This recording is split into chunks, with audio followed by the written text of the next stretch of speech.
where we left off yesterday. Mem Zion Amid Beis, 5 lines above Taisvis V'Hischaltem. If you're using Art Scroll, it's the top of the page 16b3. Now, what am I supposed to do? Wait for them? No. Just wait to be discovered by the producer. All right.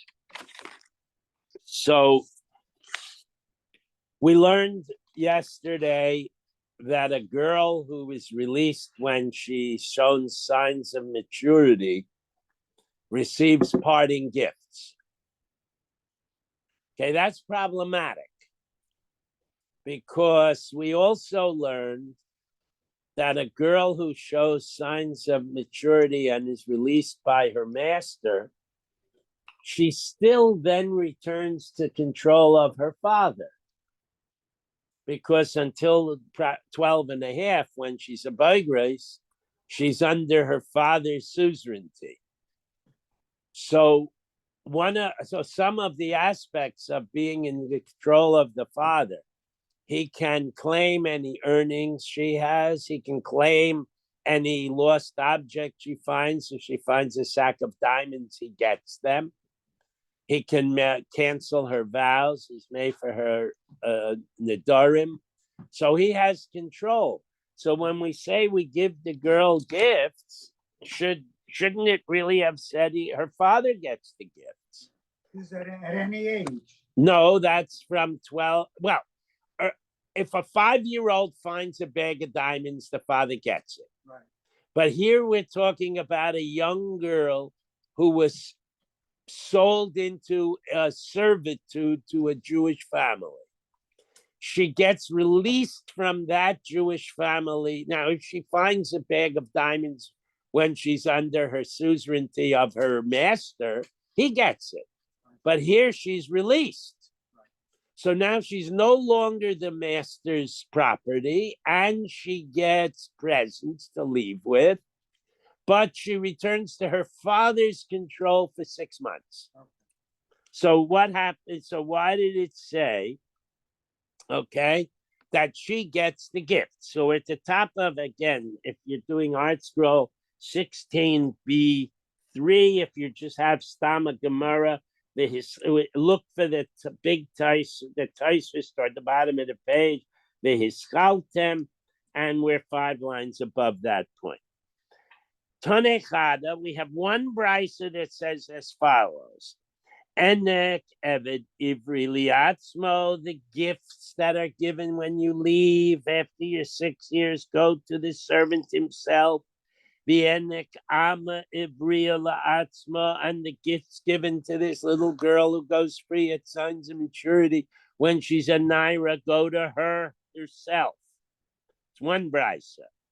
V'tanya idach, a second brisa says, Enek Ama Ivriya Umitziyosa, the gifts, parting gifts given to the little girl, or any fine valuable object she finds, Lavia, go to her father. So we have a stira. Okay, V'yein l'rabba elaschar batala bilvad. And the only thing that the erstwhile master, the only claim on the erstwhile master, and we'll go into this a little bit later, is if for some reason she needs days off. She's ill for a week. So she still owes him that time. The only claim on her that the master would have is for the lost time where she was unable to fulfill his wishes. This is different than what we said. What? This is different than what we said. Even though she's under the master, the father gets the gifts. No. She's no longer, the reason she gets these gifts is because she's no longer under the control. These are the parting gifts. So there's this 6-month period where the master gives her going away presents. He gives her severance package, right? And now she returns to her father until she's a boigris. She returns to her father for 6 months. No So- more connection to the master. No more collection to the master, except if she took a month off because she was sick. She owes her master that month's work. That's the only connection she has to her master. The issue here is one Bryce, the pasuk seems to say she gets gifts. One Bryce says she keeps them, which contravenes the normal pattern.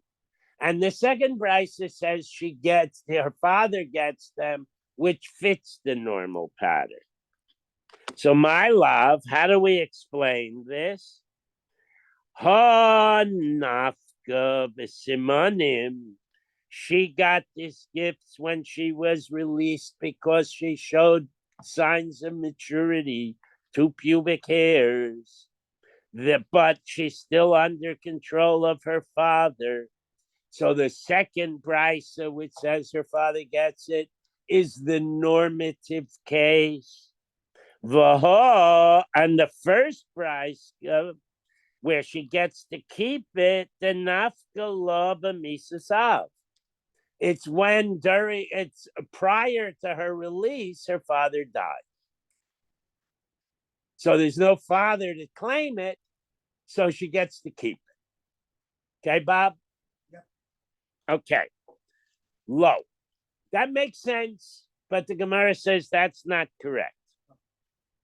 Edi in both brises, the nafkale, the simonin, we're only talking about a little 12-year-old who shows that she has pubic hair, velo kasha, and there's no conflict between the brises. Ha de isela of the second brisa. We did this. The second brisa. I'm sorry, I misread earlier. There's another rule that if the girl is 10 or 11, in other words, prior to her showing Simanim, according to one brisa, she goes free when and if her father dies, prior to her maturity. So the first Bryce is saying that that she gets the money because she has no father, and and therefore she's an emancipated minor. And the second Bryce says, no, it's normal. She's a little girl. Her father gets the money. Now we're saying no. We're talking about a normal case of a 12-year-old low. Edie Denaftile Simonim. She's 12 and shows that she's developing mature, she's becoming mature. Below kasha, not an issue. Ha de isay la'av, the first brisa, where the second brisa, so it says the father gets the money, is talking about where she has a living father. Ha de leisay la'av, and the brisa that says she keeps it herself is where she has no father. So now she's an emancipated naira. Okay? I'm sorry. Anybody that has hair in the pubic region, we learned this yesterday, earlier than age 12, is not considered mature. We say it was a mole that has hairs on it. But if you develop pubic hair after the age of 12 and a day for a girl, or 13 and a day for a boy, then it's considered a Torah sign of physical maturity. How do we recognize that? So there is a totally different rule that we learned, that if a child is sold by the father and he dies well before she becomes mature, she goes out then. So the first attempt was to say the brisa that her father gets the money. I only picked 10. It's lavdafka. She's an immature girl who's now an orphan, and she goes home to mommy. And she keeps the gifts because she's got no father. Or she's a 12-year-old who goes home because she showed Simonim, and her father gets the gifts. gifts because she has a father. It doesn't mention a 10-year-old going home because that doesn't happen. Okay? It has to be the death of the father is the release trigger, not the age, except for a 12-year-old and hair. If the 12-year-old does not have pubic hair, she's not considered mature, and she does not leave. Why can't she give the gifts to mommy? Because mommy is not qualified to get the gifts. Mommy is Tati's property. Mommy can't own anything. Anything you give to mommy belongs to Tati. Okay? Anything your wife owns is yours. When you divorce her, you have to decide, is it Nixay Malug or Tzon Barzel? There are qualifications. But in the meantime, it's yours. All right, let's go weiter, okay? Because that's all not in this Gemara. Rabbi, how could she owe the master some if she's released? How could she owe her previous master money? Because we're going to learn today, actually, that if you are an indentured servant with a 6-year contract, let's take a simple case of a male. You're an indentured servant with a 6-year contract, and you have a heart attack, and you're in the hospital and in a rehab for 7 months. That means there's a 7-month period during your 6 years of servitude where you did not serve. So those get tacked on at the end. It concerns a minor also. Well, apparently this brisa seems to imply that it goes to a minor also. If she managed to take off a month, she has to give her master back the month, or perhaps she or her father have to reimburse the master for that time. It's like you got a paycheck, but you never went to work. You owe the boss the money or the hours. But it seems to me, if she's working for him, he's subject to her, whether she's no, she's subject to him. He's not subject to her. But he's subject to her health. No, he's not. She has a contract. Her father sold her. It's a contract. She's supposed to. It's a contract. Of course, it's a contract. Her father sold her for money. All right. There are obligations on both sides. Her obligation is to work until she gets pubic hair.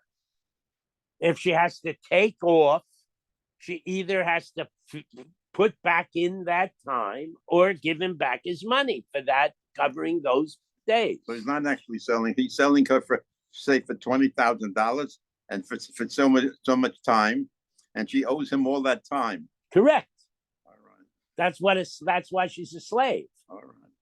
Okay, if she was a poel, I don't know the feminine version. If she was a hired hand, she could quit. But a slave can't quit. A slave owes the master the time. All right, can we go weiter now? It makes sense when you've answered the brisa that she was reached maturity and she was released and she got these gifts and she has no living father and therefore she gets the gifts. Who else are you going to give them to? So why do we need this limud? Obviously, she would get the gifts. Aha! Maybe we say her older brother or her younger brother, for that matter, who's an adult, it has to be an older brother, inherits the father's estate. So he inherits the privileges of the little girl. He gets to keep what she loses, what she finds, he gets her wages, etc.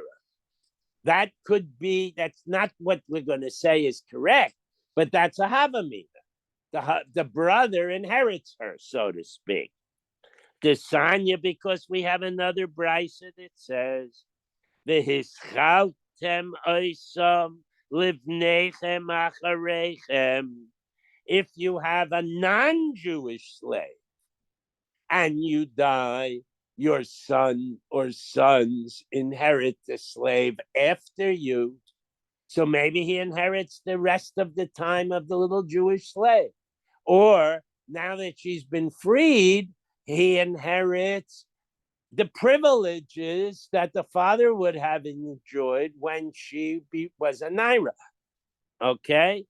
Oisem livnechem, only as so with that would make sense, except it says oisem them, specifically non-Jewish slaves, and that's a miyut.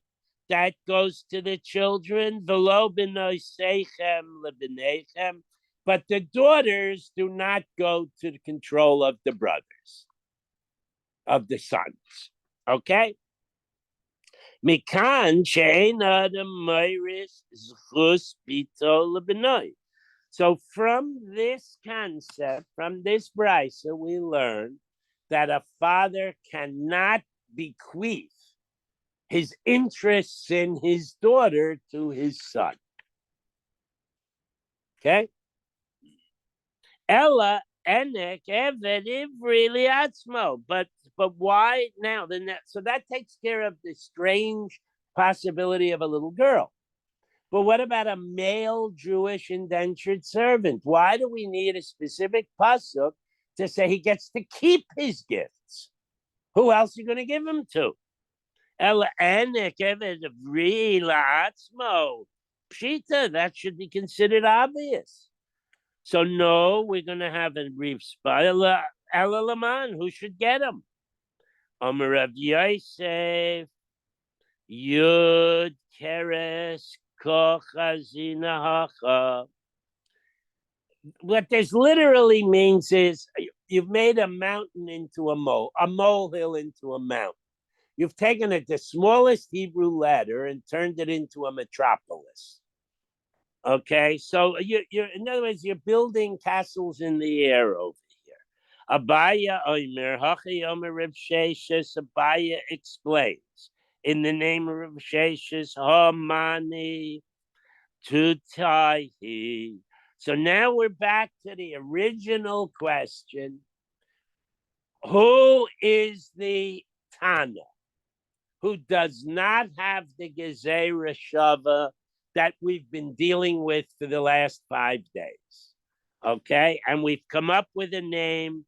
It's somebody named Tutai. Okay, not Bowtie, but Tutai. The Sanya, we have a brisa, Tutai Omer, lo, when the pasuk says that he gets the money, v'lo lebalchova. We've learned more than once in the past that if Reuven owes Shimon $1 and Shimon owes Yitzchak $1, Yitzchak can go to the first guy, to Reuven, and claim the $1 and cancel the circle of debts. So if I'm a Jewish slave and I owe Zev money, but I'm working for Marty and Marty releases me, Zev can't go to Marty and ask him for the gifts to cover his debt. I get him, and Zev has to take me to Beis Din to collect. He can't circumvent the system by going to my creditor. Lo velo lebalchovo, not it goes directly to the erstwhile slave and not to the people he may owe money to. Now we're going to just repeat the brisa word for word. Gufa quoting the brisa, Elu manikim lahem. These are the categories of servants who get gifts. Hodse v'shanim, one who completes his term of service, years, 6 years. Yovel, one who bumps into Yovel, even if it's less than 6 years. Omnisas Adon, one whose master drops dead. The Ama Ivriya B'Simonin, or a little girl who shows signs of maturity. Those are the 4. But you said before she goes with her father's death. What? Didn't you say before that she goes out with her father's death? That's another category. That's not mentioned. It's going to ask that. All right. Okay. Okay. Aval. Now, if you say these 4 get parting gifts, The implication has to be that there are other Jewish indentured servants who do not get parting gifts. That's the way the Gemara works. It says you get this happens, that means implies that the other thing does not happen. So who is left out? Aval Boreach, a guy who flees his master. He runs away. V'yetze b'giron kesef, or a guy who buys his own freedom by paying the reduced pro rata value of his servitude. Ein manikim lo. They do not get gifts. So that's who's excluded. Rabbi Meir Omer, Boreach ein manikim lo. The guy who flees. I mean, it's kind of interesting to think about. He runs away, and then he sends a telegram to his boss, please wire me my gifts, or ship me my gifts. He can't do that, okay? Boreach ein manikim lo, according to Reb Meir, the runaway does not get gifts. Yaitse b'giron kesef manikim lo. But the guy who pays himself off does get parting gifts. Okay, that's two opinions, Tanakama and Reb Meir. Reb Shimon Omer, he says, Arba manikin lahem, only 4 categories get the gifts, which means that he's similar to the Tanakama. And the Iyat Yachalomer Arba B'Echad Mehem, you can't say that one gender could collect all 4 because males don't go with simanim. Okay? Veritzia, the Isha, and the 4th category, if the guy has a pierced ear, he goes only by Yovel, but a girl can't have a pierced ear. In other words, a female indentured servant can't say, I like it here, I'd like to stay. Only a male can do that. The way the female gets to stay is if the master or his child marries her. All right? It So- talks about 4 categories. Right? And then it says 3 are here and 3 are here. 3 and 3 are 6. That means there's 2 overlaps. Okay. All right, there's pierced ear, 6 years, Yovel, pubic hair. Pierced ears, 6 years, I like that. Pierced ears, 6 years, Yovel apply to males. Time up till maturity, not 6 years, but time up till maturity, or Yovel, or pubic hair applied to girls. So it's 4 divided up 3 and 3. Okay? Now, Minahanimili, how do we know all this? Okay, this the Tanu Rabbanan, we have a brisa. Yacholo yehiyu ma'anikim eleliyaitse b'sheish. I might have guessed that you only get the severance package if you fulfill the 6 years of your contract. Okay, minayin l'rabos yaitse v'yovel. How do I know that if you leave at the end of a year and 2 months because Yovel came, that you get the whole severance package? Oh, b'misas adon, and how do I know that if the master drops dead 10 minutes after he bought you, you get the whole severance package? The Ama Ivriya b'Simonin, you bought a 10-year-old. It's only 2 years in that she gets Simonin, and she gets the whole severance package. How do I know all of that? Talmud Lomar, there's a pasuk that 2 psukim. One says, Tishalchenu, you should send him out with the severance package. And the other pasuk says, Ki Tishalchenu, when you send him out, meaning even if it's not to fulfill 6 years of the contract, he gets the full severance package. Okay, I think that's fairly clear. Yachol sha'ani marbe boreach v'yotze v'giron kesef. We had a machlokes about, we had everybody agreeing that a guy who runs away doesn't get it. And we had a machlokes of whether a guy buys himself out of servitude, he gets it. I would guess maybe he should get it anyway. Talmud Lomar v'chi tishalchenu chafshi me imecha or imocha. That it means when you free him, not when he frees himself. He freed himself by running away. You didn't voluntarily send him away. He doesn't get. And that's the logic behind if he buys himself out too. You thought you were buying him for 6 years, and he came up with the cash to buy himself out after 3 years. You have to reward him with a severance package. Guy quits his job. He doesn't usually get the severance package. He gets severance package when the company dismisses him. So that's the logic there. When the sending out is by the master, okay, yotza to exclude boreach v'yotze v'gira on kesef, to exclude, at least according to the Tanakama, when he escapes or when he buys himself his contract out. That's not the master's doing.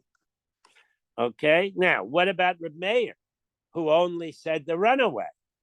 Reb Meir Aimer Bareach Ein Manikim Lo, the runaway gets garnished. Okay, Avil Yosef Giron Kesef Sheshaluchu Meimach, but the guy who is you accepted the pay or the buyout, that is indeed you're sending him away because that's in the terms of the initial contract. The understanding in the initial contract is that he can buy himself out. So you accepted that possibility when you bought him. So you are meeting your part of the contract and you're sending him away. That's Reb Meir's logic. Now, what happens if the Boreach is recaptured? Or he's tired of being homeless and he returns on his own volition. Now we're getting into Zev, your issue. Boreach hashlama boy. Does the Boreach have to finish up his term of office? So if he ran away after 3 years, he was gone a year. He comes back either through force or voluntarily. He owes it. Does he owe another 3 years? That's the Gemara's question. So if he does, and he puts in the 3 years, so why doesn't he get his severance package at the end of the service? The Mishnah, the Brises seem to imply that he loses the right to his severance package if he runs away, even if he comes back and fulfills his contract. So the Sanya, we have a Brisa, Menayin Leboreach Shechayev Lahashlim. First of all, how do we know that he has to make up the time he was away? Talmud Lomer, the pasuk says, Sheishanim Ya'avoid. He has to work 6 years. And he ran away after 3. He owes the boss 3 more years. Turn the page. Yachal afilu chola. So now what happens if the guy gets sick? If you say it's a low plug, he has to work his 6 years. Then what happens if he gets we talked about the heart attack and he's out for 7 months. Okay. Does he have to make up the lost time? Talmud Lomar, the pasuk says, "Ubishvi'is yetze." When the 6 years is up, it's the beginning of the 7th year. He's out of it. Which the implication is he does not make up the lost time. So the question is why? because I thought I made a good argument before that he owes him the money and he has to make up the lost time. So Rav Sheshes says, basically, he did, you're right. He did not do the laborious field work because he was in recovery, but he did help around the house. So he did do work, albeit less strenuous work. Okay, Omer Rav Sheshes Hachabamayaskinin. What are we talking about? Kigan Shabareach Upaga Bo Yobel, a runaway who's came back and he's working some more, and then Yovel cuts him off. Mahu Desema, you might have thought, Hoil the Apek Le Yovel, since Yovel now frees him. Shluchu me'imach karim bey. We say, since the contract says you get to go by Yovel, that is volitive on the part of the master. He's following the rules, and he should get the gifts, but he does not. V'lo niknisei v'na'anikle. Maybe we should not penalize him because he came back and he worked till Yovel, even though he's missing time. But maybe we should penalize him and not penalize him and not give him the gifts. Kamash Malon, he does not get the gifts. We learn even if he gets released early by contractual obligations like Yovel. Okay, now let's go. Amar Mar, the master in the previous quoting the previous price, Yachal Afilu Chola. What about a guy who got sick for a reasonably long period of time during his term of service? Talmud Lomer Bishvi Isyetse. Nonetheless, after 6 calendar years, the beginning of the 7th year, he's out of there. Okay? So Afilu Chola Kol Sheish. What if he gets very sick the day after you bought him? And he's in a bed the whole 6 years. V'hasanya, we have a different price. Chalosh shalosh. V'ya paid shalosh if he worked for 3 years. Now, this is mixes kakula. If half of the time is equivalent to he did what he had to do, and he was sick for 3 months, and he fulfilled his obligations to the master for 3 months. Einu chayev lahashlim. He's not obligated to work an extra 3 years. So the implication of that is cholav kol sheish. If he was sick for the whole 6 years, chayev lahashlim, then he does have to pay the master back. So here is the answer I suggested. Amar Rav Sheshes, but I say me ma'isa macha. Literally, it means he sewed. He did work with a needle. But what it broadly means is he did light labor that even though he was ill, he could do. Could sweep the floor. I mean, if you have bad cold, you could sweep the floor. You may not be able to plow the field, but you could do housework.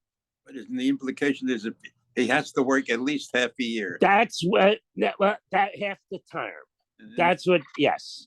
Okay, so Haku Fakasha, you point out, we have a contradiction. Rav Shesha says you could do light work for the whole 6 years. And the other Brisa says, no, you hired him as a field hand. He's supposed to do at least 3 years of that. Okay. So now, Shalosh v'yavid Shalosh. Amra Chalef, we said if he got sick, Shalosh for 3 years, v'yavid Shalosh, and he did the work he was hired for 3 years. Ein chayev l'hashlem, he doesn't have to pay back. Arba chayev l'hashlem. So if he was sick for 4 years, the implication is he does have to put back in the 4 years or give the money back, right?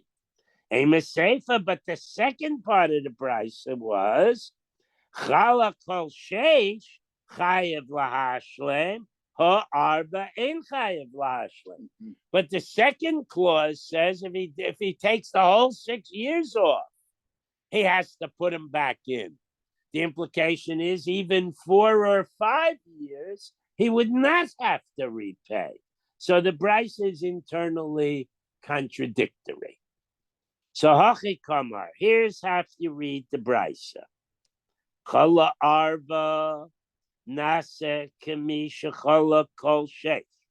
If he is sick, it says 4, but it means more than half, we consider he did nothing.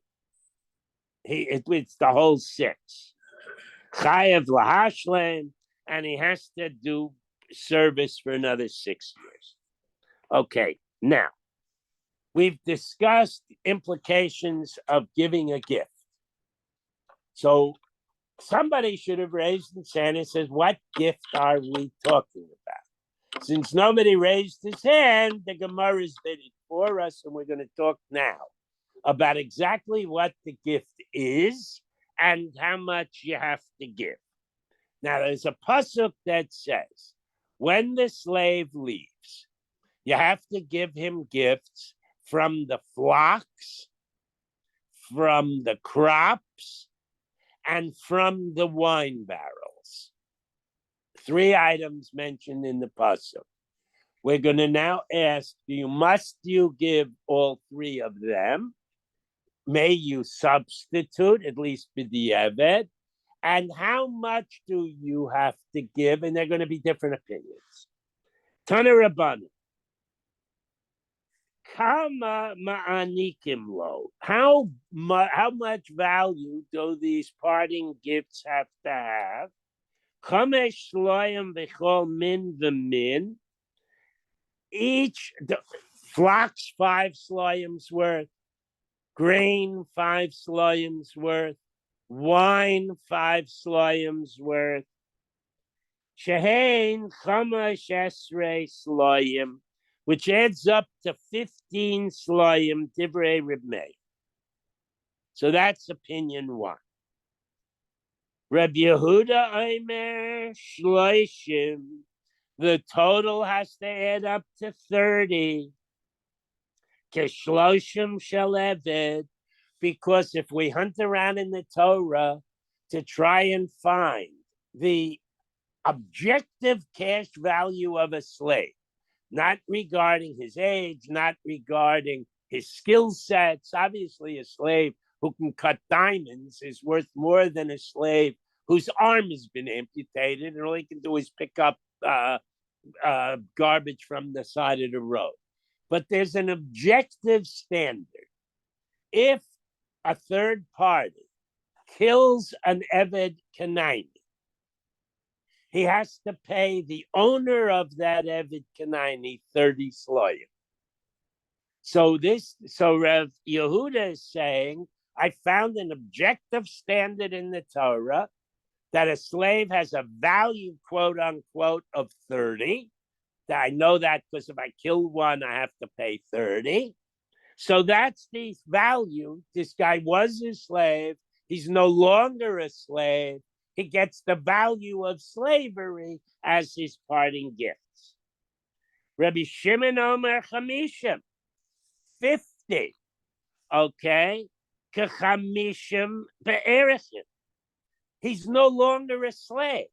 So there's another list of objective so-called values in the Torah of erechim. If you're male between, I think, 20 and 50, maybe it's 30 and 50, and you say, I'm pledging my value to the Beis Hamikdash, you have to give 50. So this guy was a slave. Now he's a free man. So he gives his erechim. He gets as gifts his erechim value. So you see, there's a logic to both positions. The chamishim shebe'erechim, like the 50 number that's in the list of erechim pledges. Okay. So now we're going to ask, Omar Mar, chamesh loya mikol min v'min. Seemed like Rebbe Yehuda said he gets 5 and animals, and 5 in grain, and 5 in wine. Shehem Chumash Esrei Slayin, which adds up to 50. To 15. Divrei Reb Meir. Reb Meir. Miyana ata lahashma'uin. Is Reb Meir giving us a math exercise? Any second grader can say 5 plus 5 plus 5 is 15. So it can't simply be 5 it is, 5 it is, 5 it is, and 15. He wouldn't have done that. He would have said 5, 5, and 5, or he would have said a cumulative value of 15. He wouldn't have done this seemingly ridiculous math exercise. So here's what Reb Meir is really telling us. Mi beitzarhu delo mivtzar le mahai simona.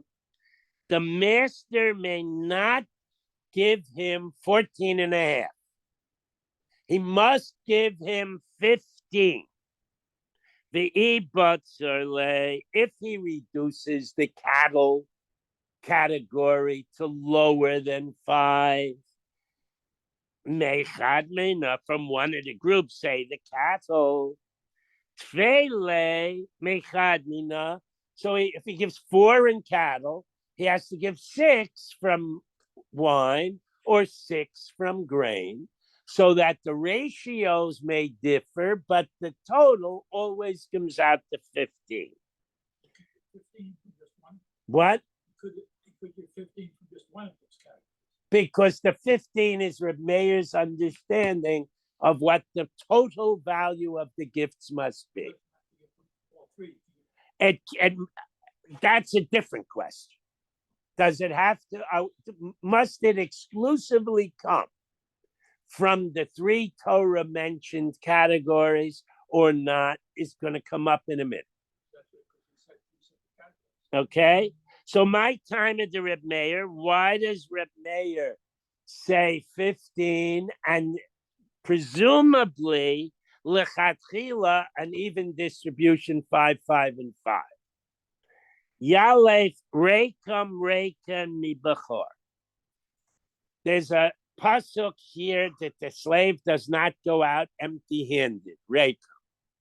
There's a pasuk that when you have a firstborn son, you got to get a Kohen to redeem him. You got to find a Kohen who'll give him back to you. And that Kohen can't leave the ceremony empty-handed. Okay? So, Yelef Rekem Mibachor. Malahalan Chamesh Loyim. Just as the amount of money you have to give the Kohen is 5 Sloyim. Afkan Chamesh Sloyim. Here too, it's 5 Sloyim from each of 3 categories, adds up to 15. The aim of Chamesh Sloyim Mikulahu. So it was just as logical to say he can give 2, 2, and 1. So that between the 3 categories, the guy winds up with 5. Why does he say 15? Okay, because of Rekem Libisayif, if the word Rekem was at the end of the pasuk, give him from cattle, give him from grain, give him from wine, and don't let him go out empty-handed, then you could say Kedamrat. That maybe you could argue that it's a cumulative value of 5. Hashta dixiv rekem beresha, but it says don't let him leave empty-handed. Give him grain, give him cattle, give him grain, give him wine. So we have to learn Shade rekem atzain. We have to say the word rekem, which is a minimum of 5, applies to the cattle. Rekem agoren it applies to the grain. Rekem ayekev, and it applies to the barrels of wine. Okay, and therefore 5 plus 5 plus 5 equals 15. V'neilef rekem miolas re'iyah. There's another place in the Torah it says Reikam. When you go to Yerushalayim on a holiday, you have to make a olas re'iyah. You have to have a show up korban. Okay? And that show up korban has to have a value of 2. And it uses the word reikam. So why don't we say 222? Why do we say 555? Why not give the korban re'iyah value? So the Gemara answers, and this is philosophically very profound. Omer kra asher beirachacha Hashem Elokecha. You are rich enough to buy slaves, and those slaves work and make you even more wealthy, Mistama. So you have to, God is generous to you. You have to be generous to the slave who enabled you to increase your holdings. And therefore we pick the 5 rather than the 2 with the Gezerah Shava break and rake. So that takes care of Reb Yehuda. I mean of Reb Meir. Reb Yehuda Omer Shloshim, he gets 30. Kishloshim Shaleved, the value of a Canaanite slave. My time at the Reb Yehuda, what's his rationale?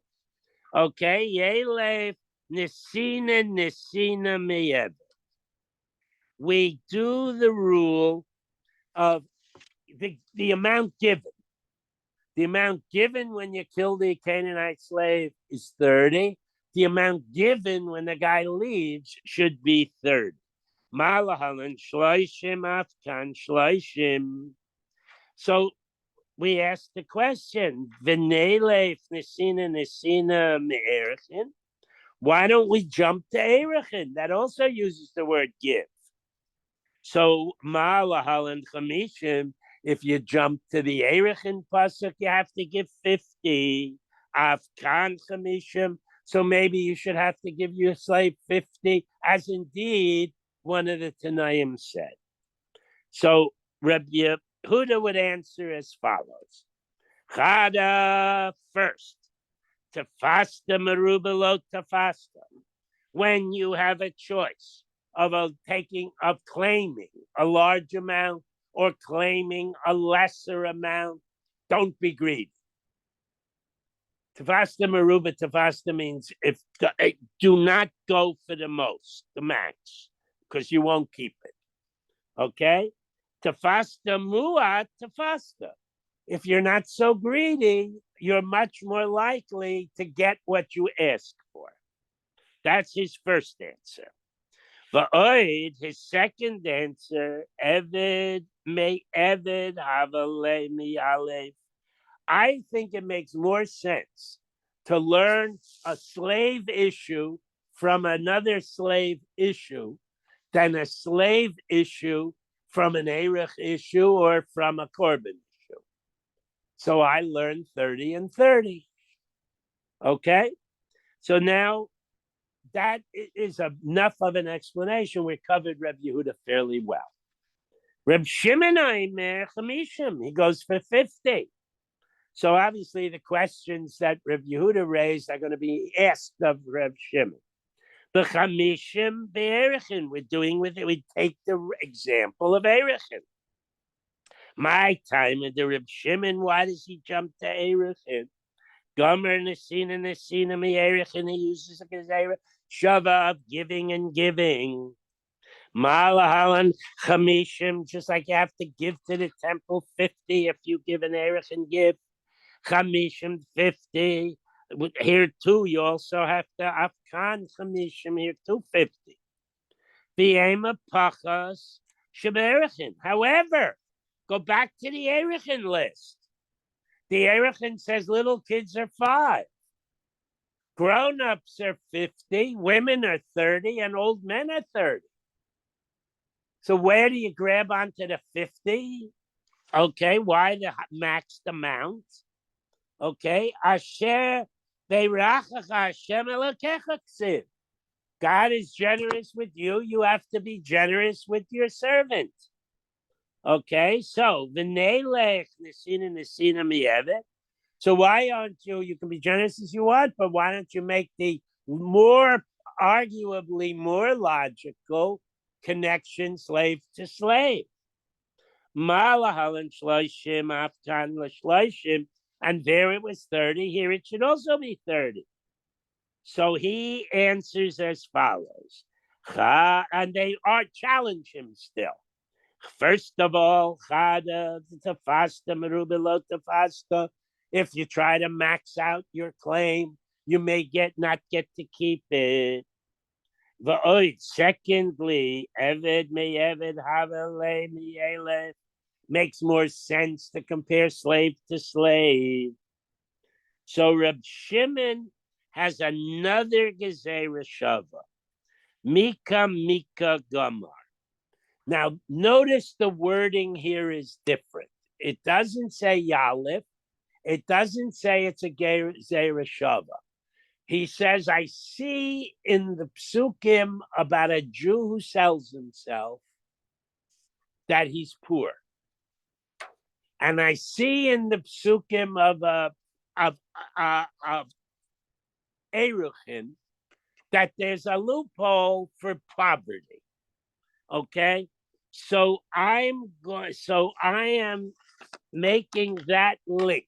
Now it's not a real Gezerah Shava, it's more likely a halacha l'Moshe Messinai because it uses the word gamar. He learned it, and the word gamar is usually code for halacha l'Moshe Messinai. So he has a rationale for the larger amount. Now, we're going to go back and readdress. Reb Meir, I understand Reb Meir's suggestion. That's why 5, 5, and 5, 3 specific categories.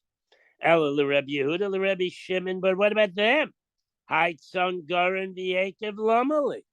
Why does those 3 terms in the pasuk if he doesn't ascribe value to each of them? Okay. So the Gemara answers, Hi boy Likatanya, they're needed for another brisa. Yocholo Yomanikin Elamitzon Garin V'Yekev. I might have said, since the pasuk says, give him from cattle, from grain, from wine, that it's exclusive. You must give from cattle, from grain, and from wine, and you can't give anything else. Minayin l'ravas kol davar. How do you know? As long as you meet the value stipulation, you can give. If you're I don't know, if you're in the business of making fabric, you can give him bolts of fabric. How do you know?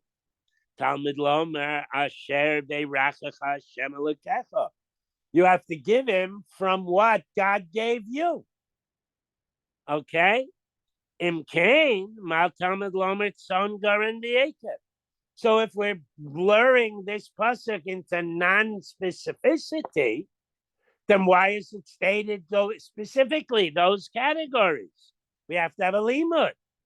Lomer lacha, to teach you matzon goren v'yekev miyuchadim v'yashan b'klal bracha.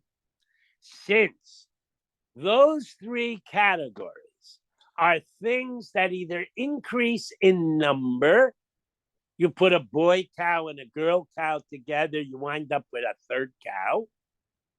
Or if you plant 100 seeds, you wind up with 10,000 seeds when you harvest the crop. And even wine, you could argue either way. You plant grape seeds, you get more vines, and over time the vines get bigger and yield more.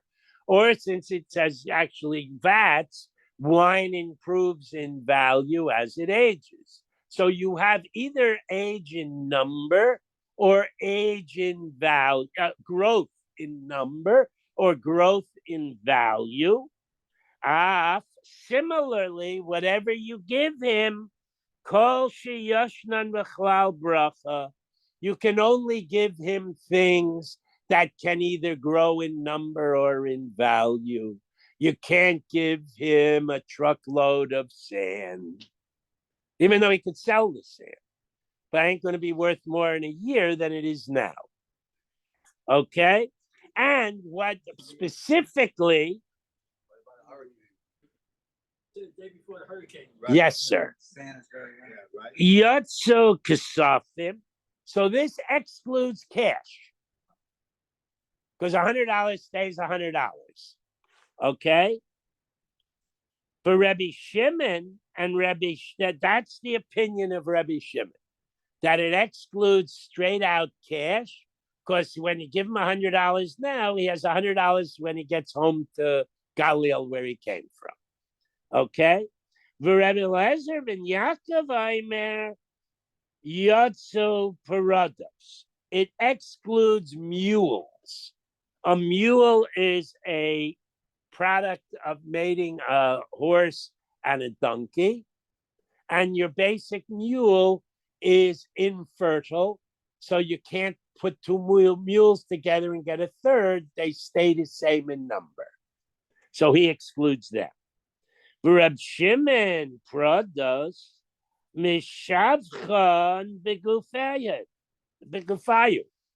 But Reb Shimon does not use mules, because if you have a little mule and he can carry 10 pounds, but 6 months later he's a much bigger mule and he can carry 25 pounds. So even though he doesn't increase in number, he increases in his ability to do for you. Okay? Did I make that clear?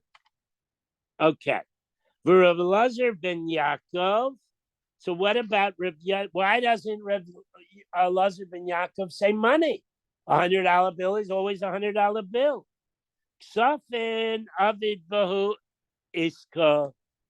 You can invest money, and it grows by you buy a bond, you get interest. You buy a stock, it goes up in value. You open a candy store, you make a living from the selling candy. So he said so money, in his opinion, is something that grows. And therefore he says mules rather. He does not say money. Okay. Vitzricha. We have to have all three examples in the pasuk. Could have just said wheat, and you'd have known growth, right? Maybe. Because of Rahmanatzain, if it only mentioned cattle, Havamina Balechayim Ein, you can only give parting gifts of living things. Gedule Karka Lo, and you might come to the opinion that you exclude plant products. Okay? Kasav Rahmana Gairen, if it only said Gairen. Kasav Gairen, if it only said Gairen, Havamina Gedule Karka Ein, Balechayim Lo. Then I would say I have to give you agricultural produce. I cannot give you animals. So Kasav Rahman Tzon, so the word tzon is there.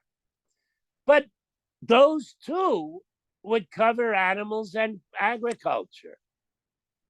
Yekev Lomali, what do I need wine vats for? Turn the page.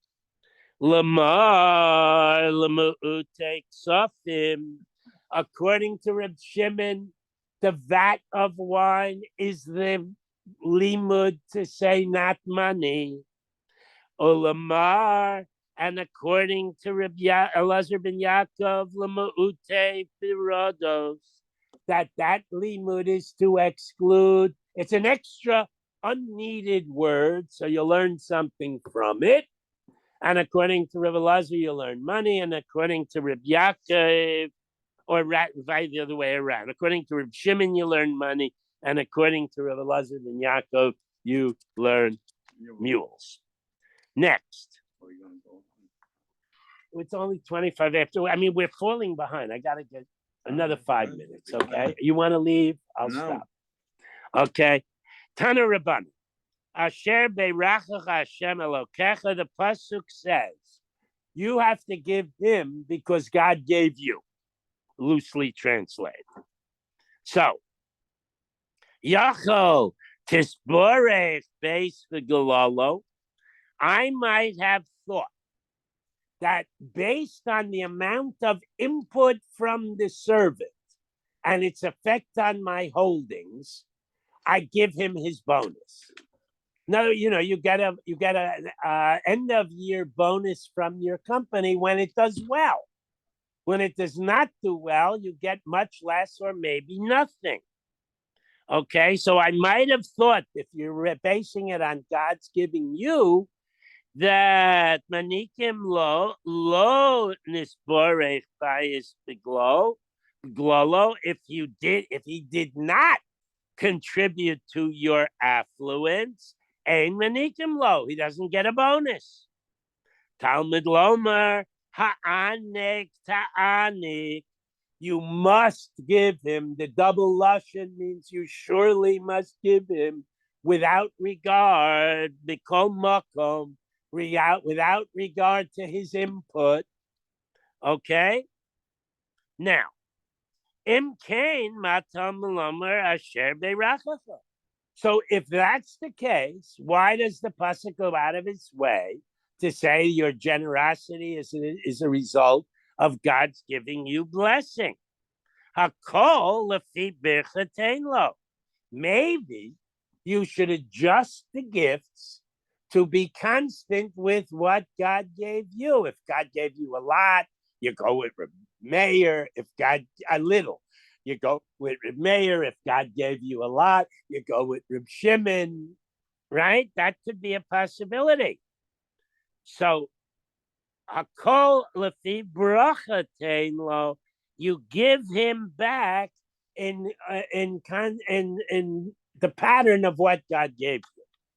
Okay, Rabbi Lazar ben Azariah, Omer, he says, Devarim shebiksavan, you interpret psukim exactly the way they're written. You can do a drasha, but the basic interpretation is understand the meaning of the words. Okay?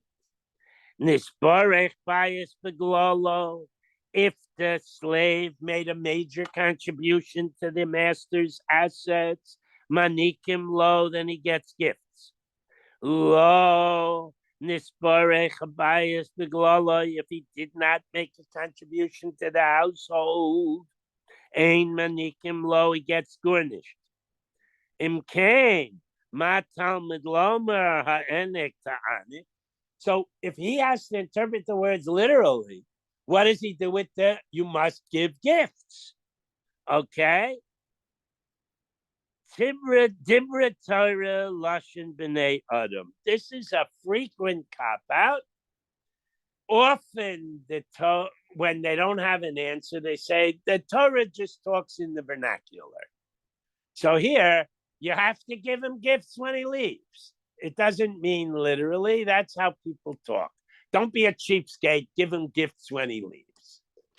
Okay? Next, new brisa. Tana Rabbanan, Eved Ivri Eved Es Haben. We learned not like this earlier. A Jewish slave gets passed on to the dead man's son and works out his contract under the suzerainty of the dead man's son. The Eno Eved Es Habas, but if the guy only has a daughter, doesn't have a son, the slave does not fulfill his contract, he goes free. Ama Evriya, a little Jewish slave girl, Ena Eved Es Lo Es Haben Below Es Habas. She's freed by the master's death. Doesn't matter if he has boys, if he has girls. Okay, that's this brisa. Hanirtza, a pierced ear dude. Vahanimkar le'eved kochavim, a person with a pierced ear, meaning till Yovel, or a guy who sells himself to a non-Jewish master. Eina oved lo lebein v'lo lebas. His term is up on the death of the master. Neither sons nor daughters have a claim on him. So that's a second out for the Nirtze. He doesn't have to wait to Yom. That's that Brisa. Omar Mar, quoting the Brisa, Eved Ivri Ovid Esaben. He has to work for the son if the man dies. Eina Ovid Esabas, but he does not have to work for a daughter if there is no son. Minahani Mili. Where do you come up with this notion? The Tana Rabbanan, we have a Brisa that quotes a pasuk. You have to work 6 years. This Brisa contradicts that. You have to work for him for 6 years. For him and not for someone who's an heir of his. You're going to tell me you have to work for the original master, but not his heir. Maybe it means you have to work for him and not for his son. When the pasuk says he has to work for 6 solid years, it's talking about the possibility that the master dies and he has to fill his 6 years with the son. Okay. So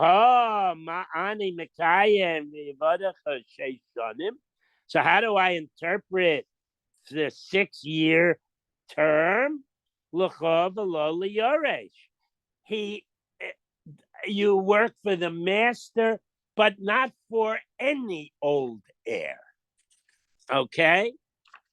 So in other words, only the son, but not a daughter or a brother or a father. And people have a list of people who inherit. There's a priority list. So the son, yes, but none of the collateral heirs.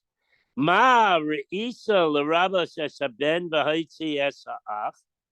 why do you want to tell me that the pasuk is a miyut, that he only goes to the son because he must work 6 years? That tells me the son gets him, but the other relatives don't get him, specifically in the wording here, the brother. Marba ani esabein, I pick the son as who he has to work for. Shechein kum tachas aviv liyada ulasoide achuza. Because the son has a unique status vis-a-vis the father, that he can marry the slave girl that the father doesn't choose to marry, the little 12-year-old, 11-year-old. And he inherits the father's property directly, his ancestral fields. Okay, so that's how he gets. That's why we pick the son. So Gemara says, Adarabba, pick another thing. Marba ani es ha'ach. I'd rather pick the brother. Shechen kum tachas achiv liyibam. Because if the dead man has a wife and he had no children, the surviving brother gets to get the wife. Okay? So the Gemara answers, so the Gemara basically answers, and we'll stop here, and we'll go pick it up tomorrow, that a son inherits always, and a yibum is a special case. And we'll stop there, and we're further. Cannot be a son. You can have a son in the yibum. You can't have a son and a yibum too. Right. And even if there's just a daughter, there's no yibum. Yeah. What is the child? So yibum is not a global case, and inheritance is a global case, and normal inheritance is children. Okay, I'm sorry I keep falling behind. Don't be sorry. We'll catch up. I hope. I don't know if Shimon can do it 20 minutes. Why can't I do it in an hour? The nature of the people. Well, it's also, I try to give the background on each Yeah, I know. case. Thank you very much. Have a great day. Okay, have a great day, everybody. Don't forget, he's also telling a lot of mice stuff. Yeah, but he fits it all in. We've been with, I don't tell the mice. I'm not saying the mice don't fit. I think maybe I'll try tomorrow telling something my Rebbe did. Maybe I'll go faster then. Yes, exactly. I can tell stories instead of slowly, precisely. do it like Rabbi Shimon does. That's what I just said. If I tell stories, we'll be out of here at 9 o'clock. So fast that I can't even follow with my finger. Okay.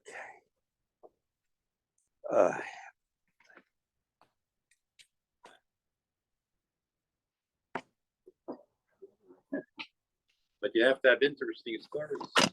I have to have good stories, yeah. Well, I have Rebbes who told stories.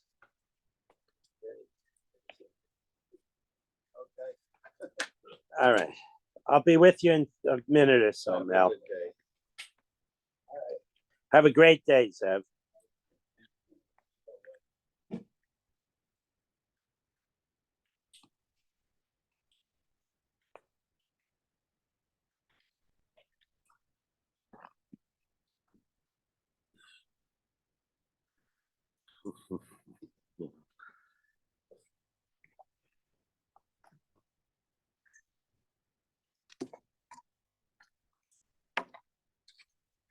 How come you sit here still?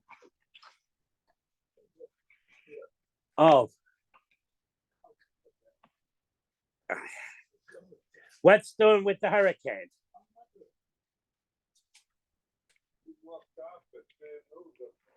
Did it hit land yet? Yeah, I know. That was at 6 o'clock. But the storm surge was, they still, when I hit the radio, they didn't get the exact number on it. They were expecting a 6. Well, listen, one of the spaghetti tracks there are about 14 spaghetti tracks. Yeah. One has it curling around and coming and hitting here.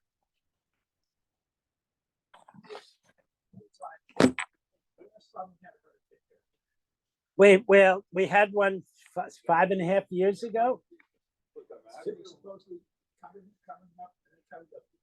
Yeah, and then we missed. Let's go to the West Coast. And that's where it went. And there was another one where Friday afternoon, it was supposed to come here Sunday. So we packed and I had my clothes in the car and food in the car. And I turned the TV on Motzei Shabbos and it was stalled over Bermuda and it wasn't coming. So we bit the bullet on that one.